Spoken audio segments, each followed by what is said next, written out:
Coming up, more questions than answers for one family after an apparent weekend murder.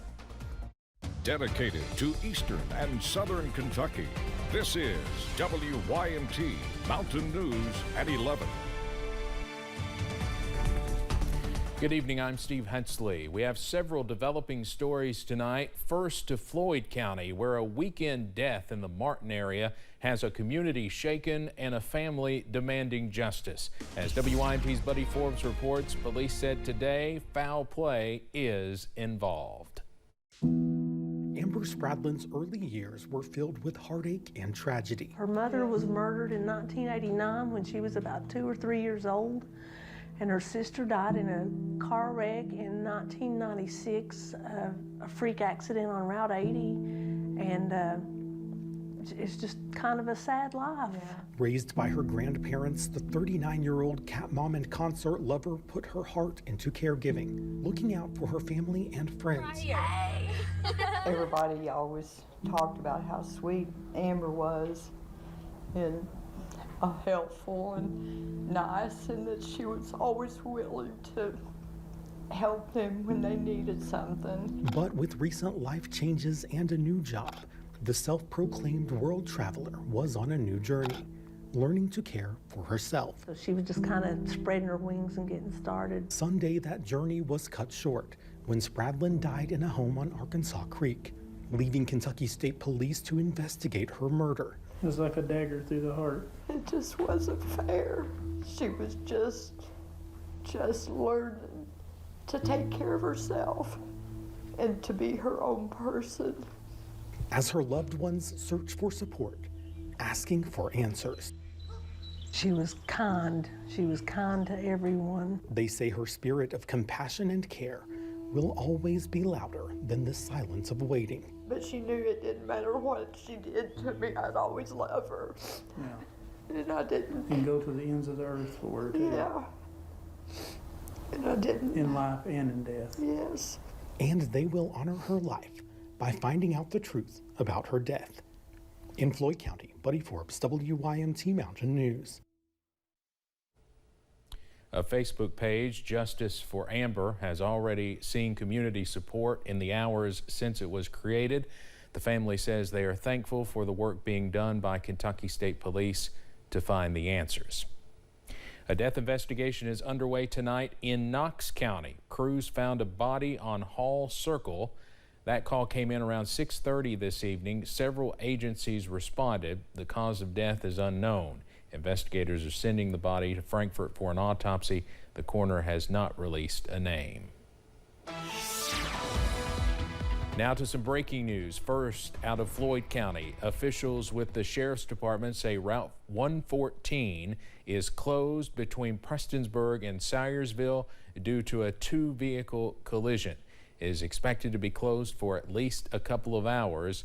You should use an alternate route. We'll update you as we learn more on WYMT.com. More breaking news, very sad breaking news out of Jackson County. We've just learned in the last few moments that state police say a 5-year-old is dead after being accidentally shot by a 7-year-old. This happened around 5:30 this evening at a home on Cole Road. No other information was released. Magoffin County High School will offer grief counselors after the death of a 16-year-old Saturday. Officials say Sam Wagers, a student there, died after drowning in Paintsville Lake. Word quickly spread through social media of what had happened. Sam was called Sambo by his friends. Principal Brian Conley says he had a bright future ahead of him. He was just one of those students who could just brighten your day. He was fun to have around. In 7 years, Magoffin County High School has dealt with student deaths about a half dozen times. Many of them were the result of accidents. Funeral services are set for 1 p.m. Saturday at Ivyton Baptist Church, and the visitation will start there at 6 Friday evening. We are still watching out for showers and storms across the mountains as we go into tonight. Nothing severe, but some showers are going to be likely overnight tonight. Here's a look at First Alert Pinpoint Doppler, and as you can see, those spotty showers do continue, tracking some heavier showers now over portions of Bell County, not too far away from Middlesboro and Pineville. Also a few spotty showers now in Harlan County, also up into Leslie County as well, and one more heavier shower near Campton and Wolfe County, also into West Liberty in Morgan County as well. This is all thanks to an area of low pressure, and this spin in the atmosphere will continue tonight, also for much of the week ahead, as this area of low pressure really sits over the region, and that will bring in more moisture and also bring in more rain chances, not only tonight but also on your Tuesday as well. As you wake up and walk out the door, be sure to grab the umbrella. Temperatures upper 60s, warming up into the upper 70s. Again, watching out for more showers and more rain chances for midweek and beyond. All those details coming up in just a few minutes. Steve? All right, Cameron, thank you. For the past several years, one southeastern Kentucky group has worked to flip the script on a community that was deemed a sundown town many years ago. WYMT's Alyssa Williams has more from Corbin. In the early 1900s, the Corbin community was much different than it is today. In October of 1919, there was a race ride in downtown Corbin, and African Americans were kind of driven out of town, put on the railroad cars, and were taken out of town. Corbin would then be seen as a sundown town, which is an area that is predominantly white by choice. But since 2018, city leaders and community members have worked to change that narrative, creating the Sun Up initiative in the process. Our responsibility as Sun Up is to continue to shed light on how we have improved and how we can continue to do the work and improve. Through monthly meetings, film screenings, and open discussions, the Sun Up initiative aims to educate people on the past while ensuring history does not repeat itself. There are ways that we can be more welcoming and inclusive and just, and ways that we can change how we interact with each other, how we construct our systems. For those with the Sun Up initiative and other organizations like the Laurel County African American Heritage Center, creating open and honest conversations is important in making sure Southeast Kentucky continues to move forward when it comes to racial oppression. You know, I would just like to figure out what can we do to better educate people, to better pull people together and create more unity amongst us. You know, I think that's what I'd like to see done. Aiming to shine a light on the history of Southeast Kentucky while paving the way for a more accepting and inclusive region. In Corbin, Alyssa Williams, WYMT Mountain News. Those with the Sun Up initiative say they would eventually like to see a historical marker in downtown Corbin, recognizing those who had to leave their lives behind. Kentucky's Lieutenant Governor Jacqueline Coleman presented students at Heinemann Settlement School with donated laptops from AT&T today. The students will be able to take these laptops home. The Lieutenant Governor says this was something extra special after last year's flood. Right, when you think back to last summer and everything that these kids and their families and this community endured, to see the looks on their faces and to have so many of those kids say, I've never had a computer before, this is my first computer, tells you how important it is. The Heinemann Settlement School says partnerships like the one with AT&T are how they continue to uplift students in the region. Lieutenant Governor Coleman was also in Letcher County today. She made a stop at the Cowan Community Center to read at the Kids on the Creek summer camp. The Lieutenant Governor read a flag for Juneteenth to the campers.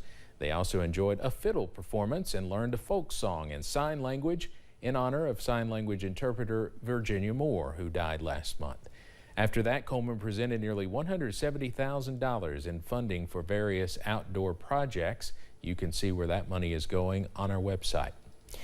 A man who spent part of his childhood in eastern Kentucky just returned from a space mission. John Schaffner was the pilot of an Axiom space mission. As a STEM education advocate, he spent a lot of that time doing video engagements with students from Middlesboro schools.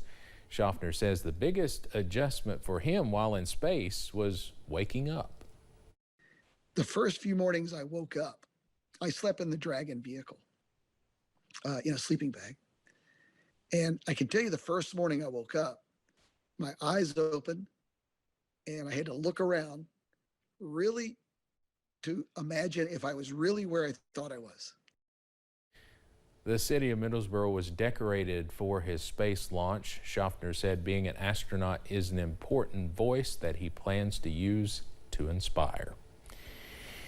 A traffic alert for you in Martin County for the next couple of days. Transportation officials say you can expect long delays on Kentucky 3412 due to resurfacing.